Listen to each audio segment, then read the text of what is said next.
One of the most racist countries in the world. Israel is one of the most racist countries in the world.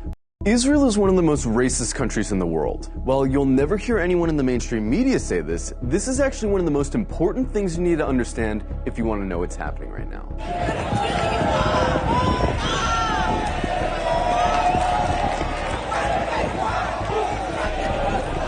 From its inception, the whole idea of Israel as a country was based on racism. Israel was conceived as a Jewish state, and while there's nothing wrong in principle with Jews having a homeland, the problem is that they insisted that that homeland had to be in Palestine, which already belonged to someone, the Palestinians. The slogan of Israel's founders was a land for a people without a land. But deep down, they all knew that the only way to have a Jewish majority in Palestine, an Arab country, was to expel the Arabs. One of the founders of Israel, Yosef Weitz, wrote, "There's no room in the country for both peoples. There's no way but to transfer the Arabs from here to neighboring countries." Israel was quite literally founded by expelling and massacring hundreds of thousands of Arabs in a years-long process called the Nakba. And when you found a country based on racial exclusion, you're gonna get a culture that fosters and celebrates racial exclusion. Because countries that commit terrible atrocities rarely acknowledge committing those atrocities. And the presence of Palestinians who remained in Palestine became a constant reminder, not only of the violence that founded Israel, but of the constantly looming threat that they might come back and try to reclaim their land. Every day you can find videos coming out of Israel showing Israelis calling for all Arabs to die,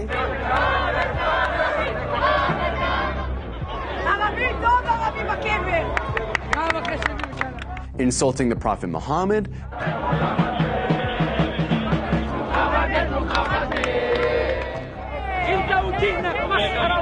desecrating mosques, spitting on Christians, mocking and celebrating the murder of Palestinians, committing violent hate crimes against Palestinians, watching Gaza get carpet bombed from a cliffside for entertainment. But don't just go off these anecdotes. Let's look at some of the polls. One poll found that 2/3 of Israeli teens believe Arabs to be less intelligent, uncultured, and violent. It also found that 50% of Israelis wouldn't live in the same building as Arabs, wouldn't befriend Arabs, wouldn't let their children befriend Arabs, and wouldn't let Arabs into their homes. Another poll found that 60% of Israeli Jews want segregation from Arabs. Another poll found that half of Israeli Jews agree with the statement, "Most Jews are better than most non-Jews because they were born Jews." The poll also found that 88% of Israeli Jews would be disturbed if their son befriended an Arab girl, and 90% would be disturbed if their daughter befriended an Arab boy. This poll found that about half of Israeli high schoolers don't think Arabs should have the right to vote. Another poll showed that almost half of Israeli Jews don't want Arabs teaching their kids. Not only are these views widely held in Israeli society, they're also represented in government, which codifies these sentiments into law. For example, Israel has a law that says if an Israeli marries a Palestinian, or someone from several other regional Arab states, that person isn't allowed to move in with said Israeli.